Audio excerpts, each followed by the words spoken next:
อุ๋งอิงทำเรตติ้งละครสงครามหมอลำยอดคนดูมากที่สุดสวัสดีครับผมสวัสดีพี่น้องครับปังปายมิดหมอแคนแฟนหมอลำยินดีต้อนรับเข้าสู่ช่องไทยซีเกตชาแนลสวัสดีไปยังแฟนคลับ FC สาวน้อยเพชรบันแพงแฟนคลับ FC ลาดน้อยอุ้งอิงสู้ขู่สู้คนเด้อครับเด้อเป็นจังไดนะเนาะครับมือขึ้นอาญะคือเก่าคือเดิมยังคงแรงอย่างต่อเนื่องครับสำหรับสาวน้อยเพชรบ้านแพงสาวน้อยมหัศจรรย์อย่างหลาดน้อยอุ้งอิงที่เฮ็ดให้แฟนคลับ FC ลุกขึ้นมาหันกลับมาเบิ่งโทรทัศน์กันอีกเทื่อหนึ่งกับละครที่ออกอากาศไปแล้วนั่นคือสงครามหมอลำเราได้เห็นบางช่วงบางตอนในตอนแรกๆของหลาดหน่อยอุ้งอิงบอสโจออกสู่จอเงินครับออกสู่จอแก้วแฟนคลับ FC หันเข้ามาเบิงโทรทัศน์เฮ็ดไฮเรตติ้งของสงครามหมอลำนี่พุ่งกระฉูดบ่เคยปรากฏมาก่อนอย่างพี่โอ๊ตบุตรรัตน์นี่ผู้สร้างเนาะเพิ่นก็ได้ออกมายอมรับว่าเรตติ้งของสงครามหมอลำนี่เป็นประวัติการบ่เคยพุ่งขนาดนี้สำหรับออกอากาศในช่วงอาทิตย์แรกๆเนื่องจากยังครับแฟนคลับ FC นี่ต่างตั้งตารอคอย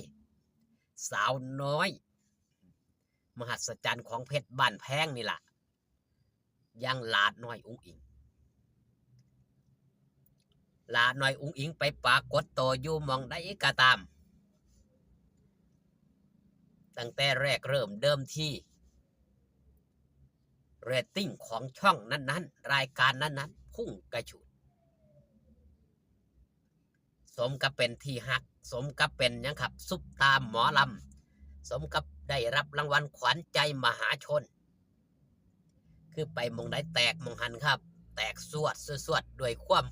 มวลซื่นครับ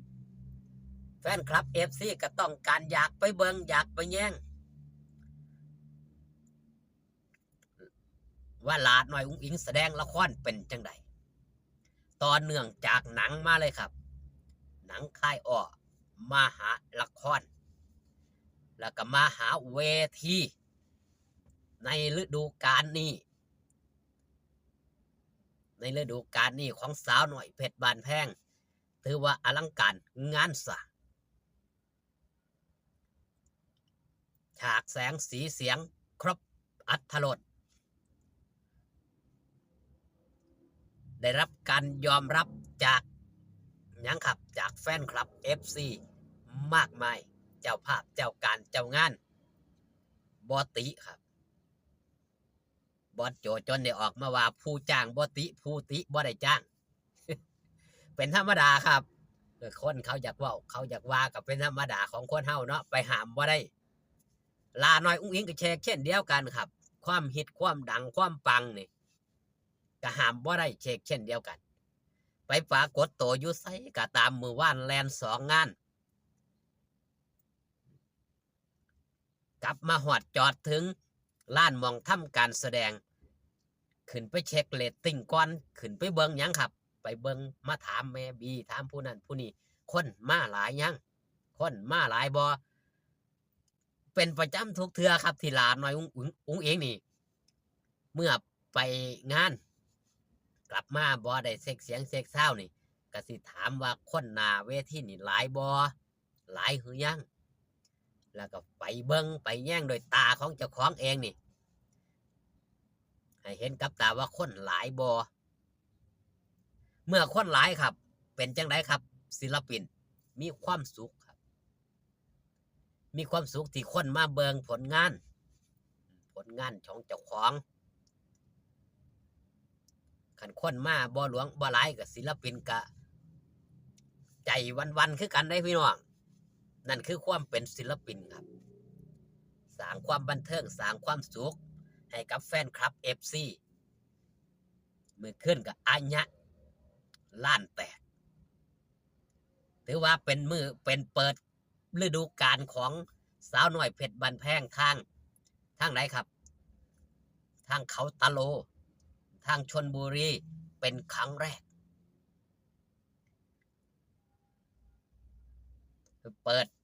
ดฤดูกาลของสาวน้อยเพชรบันแพงอยู่ที่บ้านแพงมันบอกครับแต่แฟนคลับ FC ทั้งเขาตะโลนี่ทั้งอำเภอบางละมุงนี่ได้เห็นของจริงนั่นก็คือครั้งแรกเมื่อคืนก็ถือว่าอบอุ่นแฟนคลับ FC มาเนืองแน่นว่าสันเถาะบ่ผิดหวังสำหรับสาวน้อยเพชรบ้านแพงในฤดูกาลนี้การโชว์ครับมีหลากหลายโชว์ตื่นตาตื่นใจเป็นหมอลำที่แหวกแนวถึงแม้ว่าจะไม่กระแสยังครับกระแสหมอลำเพลินดังที่ว่าไปในหมู่บ้านนี่แหละครับอย่างทางด้านหมอลำขอนแก่นเอาหมอลำเพลินไปร้องไปล่ำนั่นก็ถือว่าหมอลำเพลินได้รับความนิยมครับสาวน้อยเพชรบานแพงนี่สร้างเรตติ้งไว้สูงสร้างศักยภาพไว้สูงสำหรับหมอลำเพลินถือว่าเป็นหมอลำอันดับหนึ่งของประเทศไทยก็ได้เป็นหมอลำที่มีกระแสณปัจจุบันทางด้านผู้จัดละครเพิ่นก็เลยมาทาบทามเอาสาวน้อยเพชรบานแพงนี่ล่ะไปยังครับไปอยู่ในละครเรื่องสงครามหมอลำนั่นเฮาได้เห็นว่าสาวน้อยเพชรบานแพงนี่มียังครับมีดีคนเขาจังอยากเบิงคนเขาจังอยากแย่งเป็นการโปรโมทร่วมด้วยช่วยกันไปในตนในโตเช่นเดียวกันลาน้อยอุ้งอิงกะชื่อเสียงกับขจรกระจายเพิ่มเติมมากขึ้นมีคนเห็นหลายขึ้นเห็นในอิริยาบถอีกอิริยาบถหนึ่งบ่แม่นเห็นแต่ในเวทีหมอลำเห็นรายการทีวีเห็นแสดงหนังลาน้อยอุ้งอิงมาแสดงละครสาวน้อยเพชรบานแพงรับจบแทบสิครบทุกอย่างครับบ่ว่าจะเป็นหนังละครหมอลำรถแห่คลิปนี้ฝากตอนเอาไว้แต่เพียงสำนีครับขอบคุณพี่น้องปองปายที่มาเบิ่งมาแย่งด้วยครับเด้อพ่อกันคลิปหน้าสบายดีครับผม